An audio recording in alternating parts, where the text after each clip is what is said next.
여성에 대한 이야기를 다시 좀 이야기를 돌려봐야 될 것 같아요. 저희 첫 주제가 텔레그램이었잖아요. 그래서 여성운동 하시는 분들 사이에서도 이제 텔레그램은 좀 보이콧 해야 되는 거 아니야? 이런 이야기들이 좀 움직임이 좀 있었던 것 같아요. 이 부분에 대해서 좀 어떻게 생각하시는지 두 분도 텔레그램을 이용하실 텐데 네, 좀 고민이 많으실 것 같아요. 좀 말씀해 주세요. 조금 다른 얘기인데 계엄 그날 밤에 엄청 맞아요. 가입을 다시 했더라고요. 맞아. 텔레그램을 떠났던 분들이. 어쨌든 갑자기. 그러니까요. 그렇습니다. 어쨌든 이제 텔레그램의 강점은 기술적인 데 있지 않고 외국에 보안성. 있다는 것이고 보안성. 우리나라의 국가적인 엄청 포괄적인 상태가 예상이 되면 그 보안성이 갑자기 이제 발휘가 되는 거죠. 근데 이제 그렇다 하더라도 저는 텔레그램은 어쨌든 특정한 테크 기업으로서 사회적인 책임과 의무가 있다고 생각을 하고 디지털 성폭력물에 대해서는 거의 응당하는 기업의 책임과 의무를 이행해야 된다고 생각을 하고 있고요. 근데 이제 지금 텔레그램 보이콧 얘기하셨잖아요. 네. 그러니까 지금 우리나라에서 이런 빅테크, 큰 빅테크 기업에서 사회적으로 중요한 문제가 뭐가 있을까 생각을 해보면 다른 나라에서는 테크 기업들에게 이제 불거지는 문제가 미국에서는 인종 문제가 많이 불거져요. 예를 들면은 뭐 아마존의 얼굴 인식 기술이 흑인을 과소태표하면서 어떤 흑인이 부당하게 이제 체포 구금되는 사건들, 그다음에 국경에서 이제 뭐 이주민들 감시하는 문제들, 유럽에서는 이제 뭐 기업들이 개발해서 사회복지 프로그램으로 조달한 어떤 프로그램이 이주민들이나 난민들을 차별하는 문제들, 뭐 이런 것들이 문제가 되고 있거든요.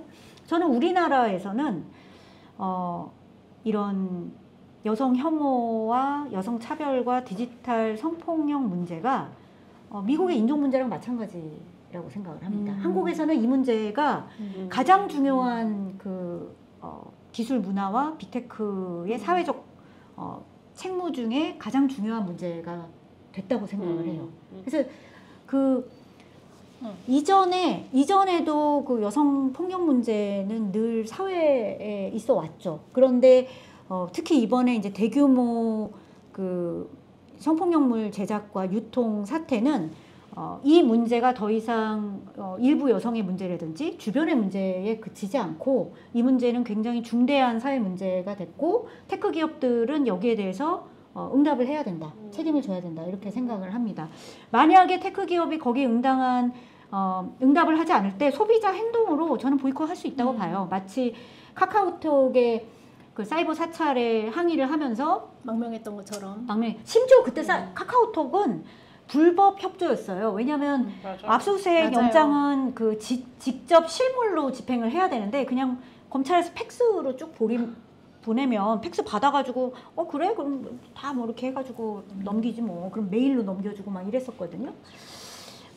그랬을 때 이제 사람들이 많이 분노를 했고 항의를 하는 차원에서 텔레그램으로 이동을 했죠. 근데 사실 그때 사이버 망명을 한 많은 사람들도 지금 카카오톡을 병행해서 쓰고 있어요. 왜냐하면 빅테크 기업의 힘은 바로 네트워크 효과에서 나오는 거고 내가 아는 수많은 지인들과 사회생활이 카카오톡을 매개로 벌어졌을 때 그걸 많이 벗어날 수 없죠. 텔레그램도 마찬가지예요. 저는 이제 항의 활동으로 불매운동 차원에서 다른 메신저로 옮겨갈 수 있다 하더라도 텔레그램이 갖고 있는 네트워크 효과 때문에 좀 한계가 있을 수 있다.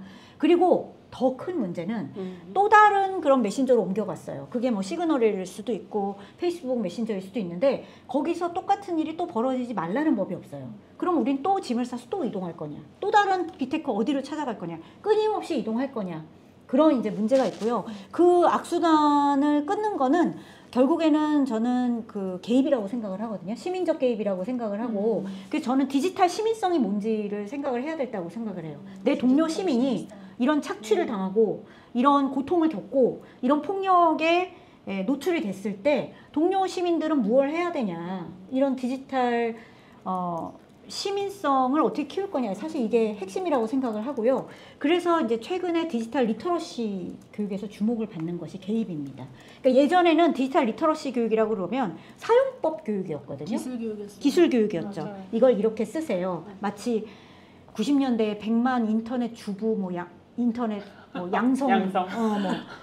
했던 것처럼 최근에 코딩이 제일 많았어요. 신발 그래요? 네, 뭐 이런 코딩 거. 알까? 하는 법 알려주기 이런 게 미디어 리터러시로 예. 교육이 많았어요. 그런 그래서 게 이제 많죠. 어쨌든 사용법 교육이 많죠. 음. 그런데 이제 유엔에서 최근에 뭐 인권교육 프로그램에 대해서 이제 통과된 결의한 내용이 있는데 거기서 보면 심지어 아동 청소년의 디지털 리터러시 교육에서 개입하는 법, 동료 아동이 어떤 착취의 피해를 대상이 됐거나 피해를 입었을 때 나는 이걸 어떻게 개입할 거냐, 내가 이 문제를 목격을 했을 때 어떻게 신고할 거냐, 이런 법을 다 가르쳐야 된다. 내가 피해자가 됐을 때는 내가 어떻게 행동할 수 있느냐.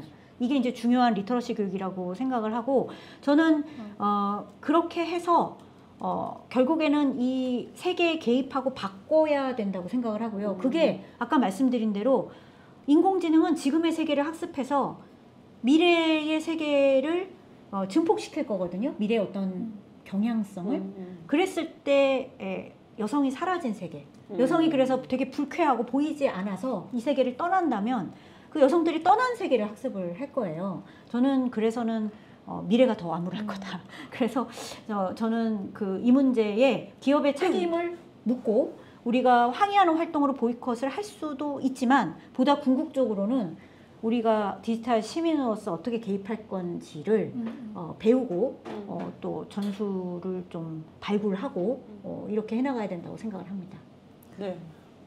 디지털 시민성과 개입에 대해서 또 적극적으로 이야기를 해주셨고요. 네. 기자님. 저도 선생님이랑 되게 비슷한 답변을 준비를 해왔는데 근데 저부터도 텔레그램을 탈퇴할 수가 현실적으로 없거든요. 모든 회사 메신저 기자 생활하면서 다 텔레그램으로 사용을 하고 있고 아까 말씀해 주신 것처럼 그 2014년에 벌어졌던 카카오톡 사찰 사건 때문에 저희 회사도 텔레그램을 쓰게 됐고 그 당시 언론인들도 그때 많이 갈아탄 걸로 알고 있어요.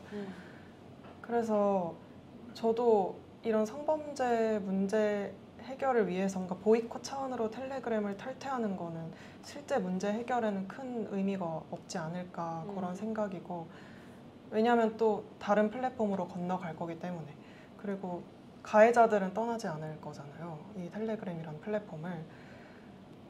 그래서 더 교묘한 방법으로 찾기는 어려운 어플이나 플랫폼이 나타날 거고 그래서 보이콧은 큰 대책이 될 수는 없을 것 같고 저도 그 교육에 대해서 한번 말해보고 싶어서 찾아봤는데 제가 그 딥페이크 관련 기사를 썼었어요. 그 대책을 진짜 찾아야 된다. 그런 기사를 썼을 때 인터뷰했던 한 교수님이 해주신 말씀인데 되게 공감이 많이 돼서 말씀드리고 싶은데 그 한국 사회는 기술은 엄청 잘 다뤄요. 기술을 다룰 줄 아는 능력은 되게 좋은데 그러니까 기술을 다룰 줄 아는 능력이 아니라 기술로 무엇을 하고 있는가라는 측면에서 한국 사회의 미디어 리터러시나 디지털 시민성은 너무 낮은 수준이라는 거예요.